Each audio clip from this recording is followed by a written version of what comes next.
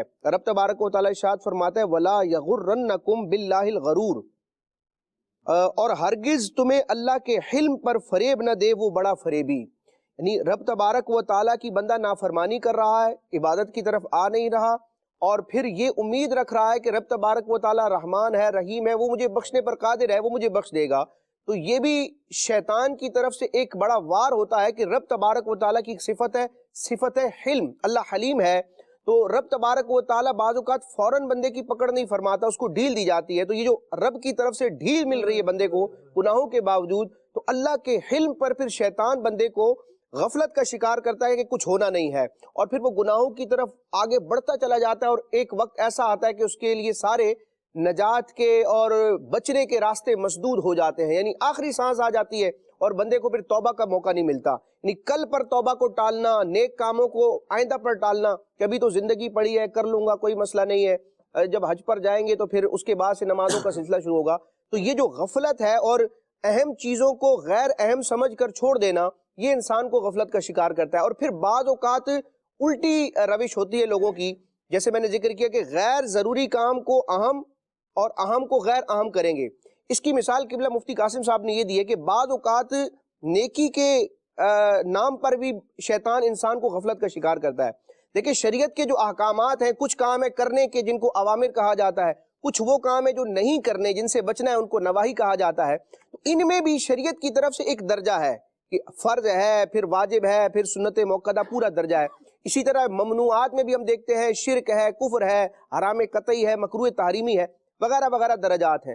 بعض اوقات کیا ہوتا ہے، مفتی صاحب فرماتے ہیں کہ بندہ فرائض واجبات کی ادائیگی میں اور منہیات سے، یعنی اللہ رسول کی منع کردہ باتوں سے غفلت کا شکار رہتا ہے، لاپرواہی برتتا ہے. یعنی فرائض میں اس کی کوتاہی ہے، لیکن مستحب اور افضل کام جو کریں تو ثواب، نہ کریں تو کوئی دنیا اور آخرت میں اس کا مواخذہ نہیں ہے، اس پر بڑے وہ کاربند ہوتے ہیں. تو بعض اوقات انسان اس طرح بھی بندے کو گھماتا ہے کہ وہ کام جو شریعت کی طرف سے گویا کہ آپشنل تھے، کریں گے تو اس کا فائدہ ہے، نہیں کریں گے تو کوئی پوچھ گچھ نہیں ہوگی. فرائض سے کوتاہی اور مستحبات میں اتنا مشغول ہو جانا کہ انسان پر لازم کردہ جو احکام ہے اس سے غفلت کا شکار رہے. تو بعض اوقات دینی مزاج رکھنے والے افراد میں بھی اور دین کے احکامات پر عمل کرنے کے اعتبار سے بھی بندے کو غفلت ہوتی ہے. اور وقت بچانے کی، جیسے غلام الیاس بھائی نے بھی کئی مثالیں دی ہیں، وقت بچانے کے لیے بعض اوقات ایسے کام کیے جاتے ہیں. آپ دیکھیں میسج پر کوئی چیز ٹائپ کرتے ہیں، یا آفس میں ہے وہاں کمپوزنگ ہوتی ہے، مختلف قسم کی چیزیں ہوتی ہیں. یعنی عموماً لوگ جو دفتر سے کام سے تعلق رکھتے ہیں کچھ نہ کچھ وہ روزانہ لکھتے ہیں. تو پتہ نہیں کیا کچھ ہم لکھتے رہتے ہیں، کتنے میسیجز ہوتے ہیں، ای میلز کے جواب وغیرہ ہوتے ہیں، لیکن بعض چیزیں وہ ہوتی ہیں جو ضروری ہوتی ہیں اس کو چھوڑ دیتے ہیں. اس کی ایک مثال یہ ہے کہ نبی کریم علیہ الصلوۃ والسلام کا اگر ذکر مبارک تحریر کی صورت میں ہوتا ہے تو حکم یہ ہے کہ پیارے آقا علیہ الصلوۃ والسلام کا جب نام نامی لکھا جائے تو اس وقت بھی آپ علیہ الصلوۃ والسلام پر درود پاک مکمل لکھا جائے. یہ اہم ہے، اس کی بڑی تاکید ہے، اور نہ لکھنے یا اس کے شارٹ کٹ نکالنے کے بڑے سخت احکام بیان کیے گئے. بعض لوگ کیا کرتے ہیں، تھوڑی سی انک بچانے کے لیے، صفحہ بچانے کے لیے، وقت بچانے کے لیے، یا اپنے آپ کو شاید وہ زیادہ اسمارٹ سمجھتے ہیں، وہ نبی کریم علیہ الصلوۃ والسلام کے نام نامی کے ساتھ یا کسی نبی کے ذکر کے ساتھ صاد، سلام یا اس طرح کی علامت بناتے ہیں، اور وہ سمجھتے ہیں کہ یہ شارٹ فارم لگانے سے، یہ ایک مخفف یا ایک رمز بنانے سے ہماری ذمہ داری پوری ہو گئی. حالانکہ اس پر شرعاً بھی انتہائی سخت حکم لگتا ہے. اعلیٰ حضرت امام علیہ سنت سے ایک سوال پوچھا گیا، کسی مسئلے سے متعلق تھا، تو سائل نے یعنی سوال لکھنے والے نے استفتاء میں یہی کام کیا کہ نبی پاک علیہ الصلوۃ والسلام کا نام نامی لکھا اور اس کے ساتھ سلام لکھ دیا. تو امام علیہ سنت نے اصل سوال کا جواب دینے سے پہلے ارشاد فرمایا کہ یہ مسئلہ آپ پیش نظر رکھیں کہ نبی کریم علیہ الصلوۃ والسلام کا نام نامی جب بھی تحریر میں لکھیں، اعلیٰ حضرت نے یہاں تک لکھا کہ اگر 1000 مرتبہ بھی تحریر میں نبی کریم علیہ الصلوۃ والسلام کا نام نامی لکھا جا رہا ہے تو پورا درود پاک لکھنا یہ ضروری ہے. تو دین کے احکامات میں بھی ہمیں یہ دیکھنا ہے کہ اس میں بھی غلو نہیں ہونا چاہیے کہ جس چیز کو شریعت نے اتنا ایمفسائز نہیں کیا ہم اسی کے پیچھے لگے ہیں، اور جس کی تاکید اللہ رسول نے کی ہے اور نہ کرنے کی صورت میں دنیا اور آخرت میں وبال ہے، اس کو نہیں چھوڑنا. دنیا کے احکام ہوں، معاملات ہوں، امور ہوں، یا شریعت کے احکامات ہوں، اللہ تعالی ہمیں اعتدال میں رہنے کی توفیق عطا فرمائے. جن انسان جب اعتدال کے ساتھ رہتا ہے اور جس چیز کا جو حق ہے اور جتنا حق ہے، اور جس فرد کی یا جس کام کی جتنی اہمیت ہے اس کو اتنی ہی اہمیت دی جائے، تو پھر غفلت نہیں آتی اور انسان کے معاملات بالکل سیدھے ہو جاتے ہیں. مرحبا، ماشاءاللہ. ایک مسئلہ تھا، اس پر ایک حاجی نے ایک بندے سے سوال کیا، اس نے کہا آپ کے اوپر 2 دم لازم ہو گئے. اللہ، کتنے دم لازم ہو گئے؟ 2. ادھر تو ایک دم میں بندے کا دم نکل جاتا ہے، تو 2 دم لگا دیے ان کے. اچھا، اب جو ایک اور تھا اس نے کہا 2 نہیں 3 دم بنتے ہیں آپ کے اوپر. واہ بھائی، کمال ہو گئی. اللہ کرے. یہ آپ دیکھیں، جس کو 2 دم یا 3 دم کا مجدہ مل جائے اس بیچارے کا کیا بیچارے کا بنے گا. تو سیکھ حج قران کرنے کا بھی شوق ہوتا ہے. حج قران کرنا ہے تو اس کا بھی اس کی احتیاطیں ایکسٹرا آرڈنری ہیں. ثواب بھی زیادہ ہے، لیکن اس کی جو احتیاطیں ہیں یہ بھی کیا ہیں، یہ زیادہ ہیں. تو اللہ ہمیں عقل سلیم دے کہ ہمیں جو نہیں پتا ہم بتا دیں کہ ہمیں علم نہیں ہے، مجھے معلوم نہیں ہے. اس کا جواب میں آپ کو بعد میں دیتا ہوں، یہ دیکھ کے دے دیتا ہوں. کنفرمیشن نہیں ہے تو کنفرم کر کے جو ہے وہ دے دیتا ہوں. یوں اللہ ہمیں اس انداز پر آنے کی توفیق عطا فرمائے، اور جو نہیں پتا وہ بتا دیں کہ ہمیں پتا نہیں ہے.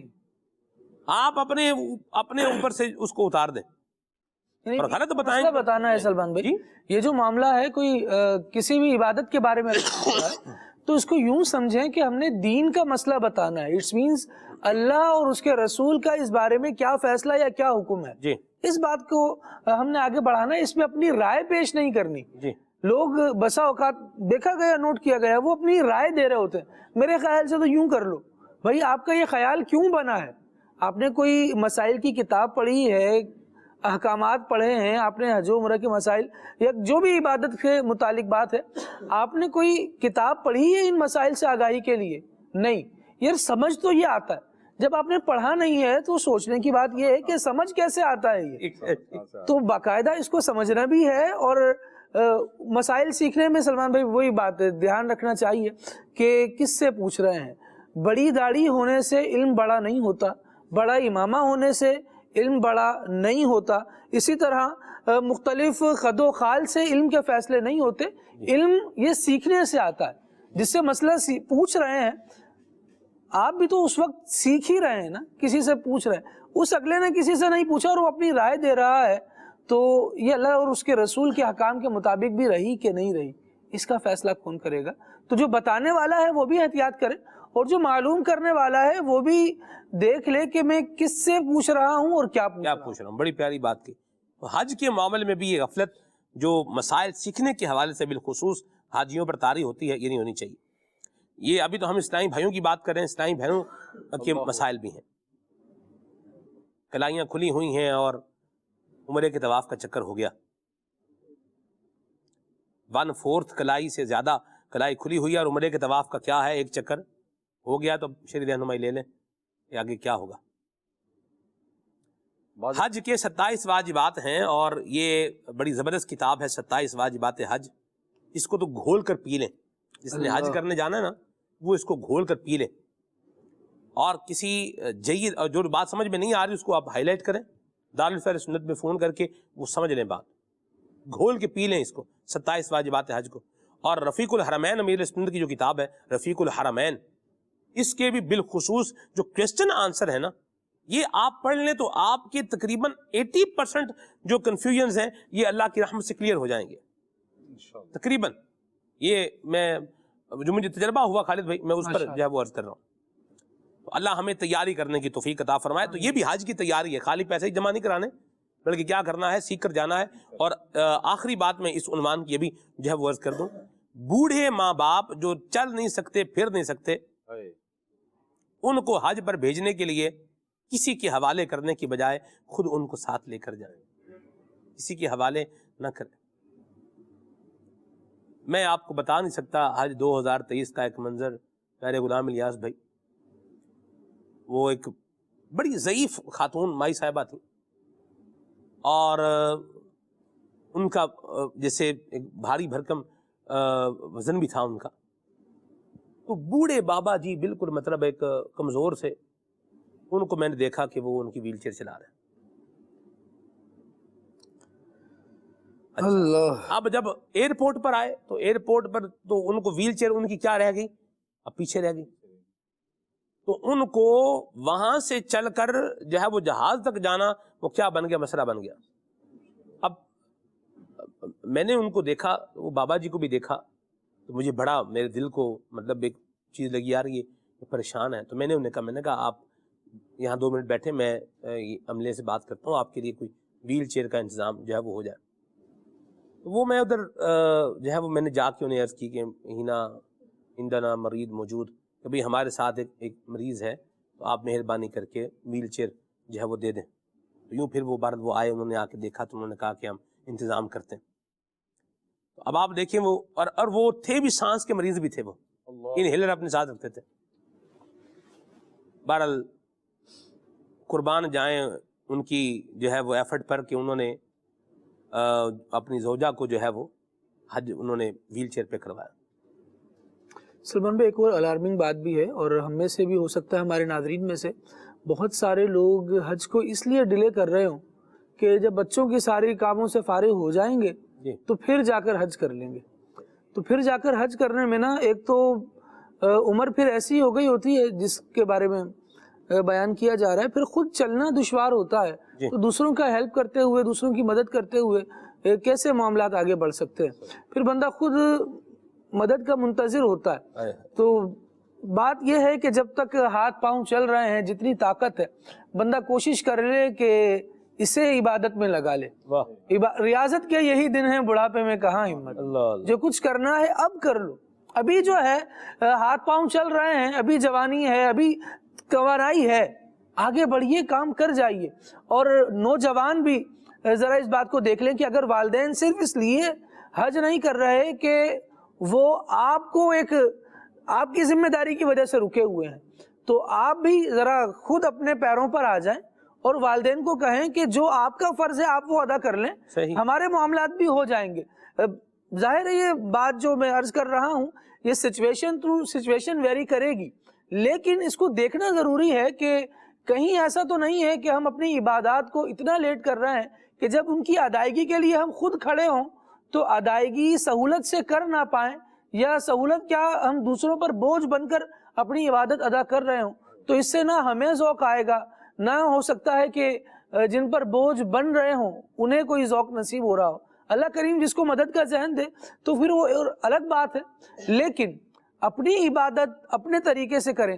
وہ اسلامی بھائی, وہ مدنی چینل کے ناظرین ذرا غور فرمائیں, جو اپنی پوری نماز صحیح حالت میں مکمل رکوع اور مکمل سجدے کے ساتھ کرتے تھے, اب کسی وجہ سے سلمان بھائی زمین کے سجدے سے محرومی ہو گئی.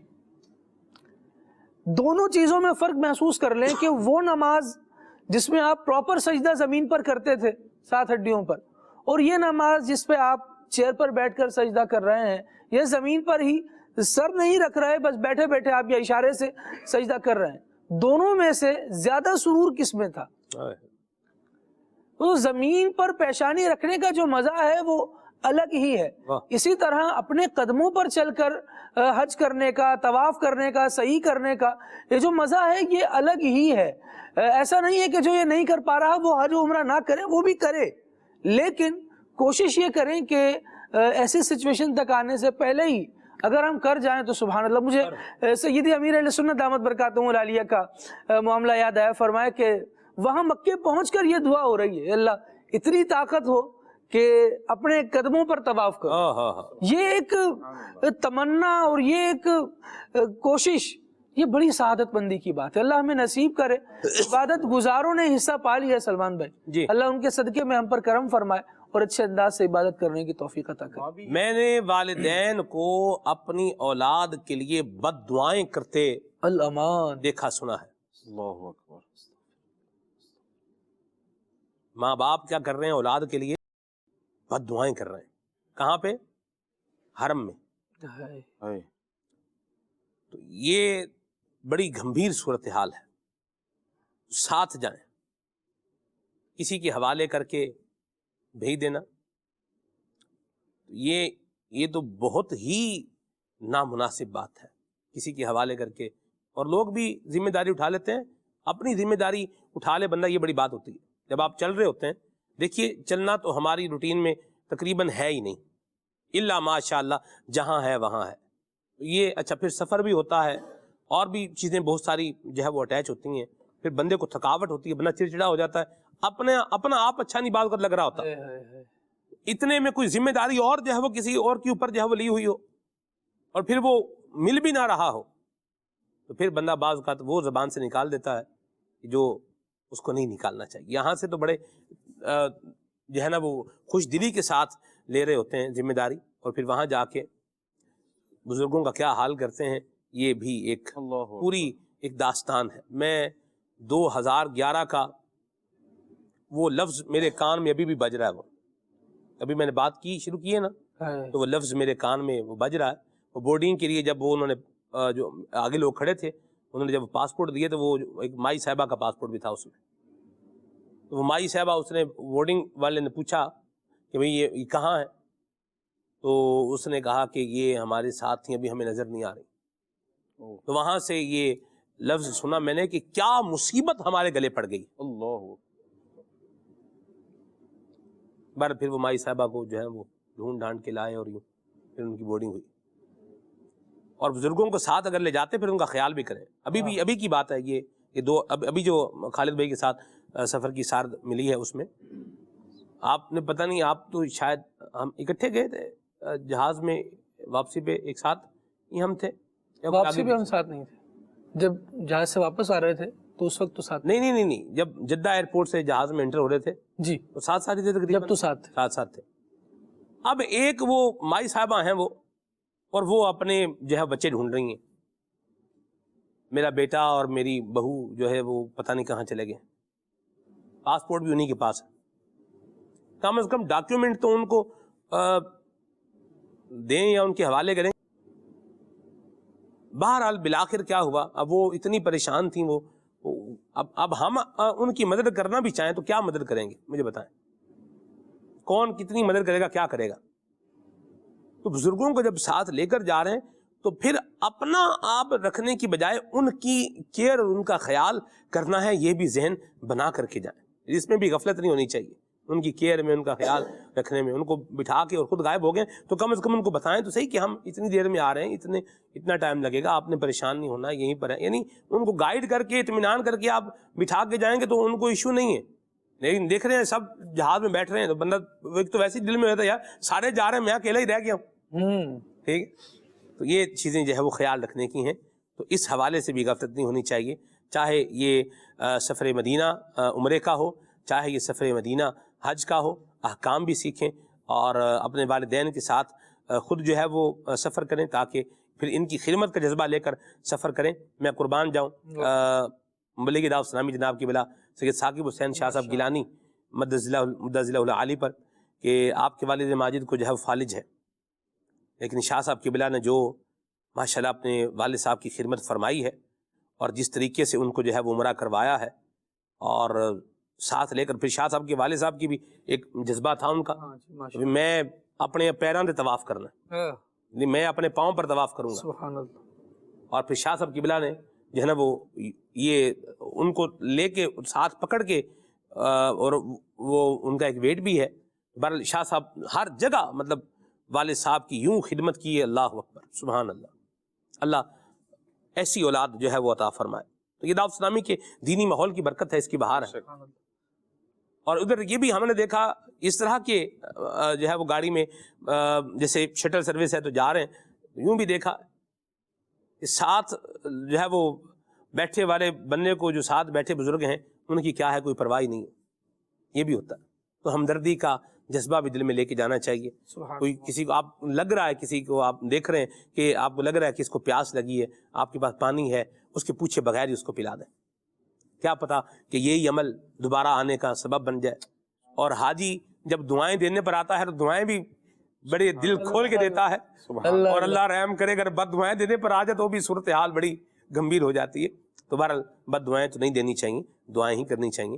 تو حج کے حوالے سے، سفر مدینہ کے حوالے سے بھی کسی طرح کی غفلت کا بننے کو شکار نہیں ہونا چاہیے. اللہ پاک ہم سب کو عافیت عطا فرمائے اور غفلت سے اللہ ہمیں بچائے. دینی ماحول سے وابستگی ہوگی تو انشاءاللہ غفلت سے بچتے رہیں گے، نیکیاں کرتے رہیں گے، اللہ رسول کو یاد کرتے رہیں گے، اپنی عبادات میں، اپنے معاملات میں، اپنے اخلاقیات میں، اپنے دنیاوی جو ہمارے سسٹم اور نظام ہیں ان کے اعتبار سے بھی ہم نے اپنے آپ کو غفلت سے اور نیگلیجنس سے بچانا ہے، اور اپنے آپ کو فروٹفل اور پروڈکٹیو ایکٹیویٹی کے اندر جو ہے وہ رکھنا ہے، اور اللہ اور اس کے رسول کی اطاعت و فرما برداری کو اپنا نصب العین بنا کر کے زندگی گزارنی ہے. اللہ ہمیں ان اچھی باتوں کو بناتے ہوئے دعوت اسلامی کے دینی ماحول سے وابستہ رہتے ہوئے اپنی قبر و آخرت کی تیاری کرنے کی توفیق عطا فرمائے. آمین بجاہ النبی الامین علیہ وعلی آلہ افضل الصلوات والتسلیم. سبحانک اللہم وبحمدک اشہد ان لا الہ الا انت استغفرک واتوب الیک. صلاۃ والسلام پڑھتے ہیں. مصطفیٰ جان رحمت پہ لاکھوں سلام، شمع بز میں ہدایت پہ لاکھوں سلام. کاش محشر میں جب ان کی آمد ہو اور بھیجے سب ان کی شوقت پہ لاکھوں سلام. مجھ سے خدمت قدسی کا ہے رضا، مجھ سے خدمت قدسی کا ہے رضا. مصطفیٰ جان رحمت پہ لاکھوں سلام، شمع بز میں ہدایت پہ لاکھوں سلام. چلو سیکھیں قرآن و سنت کی باتیں، جو مہکائیں دن اور کرے نور راتیں. کھلے آنکھ صلی علی کہتے کہتے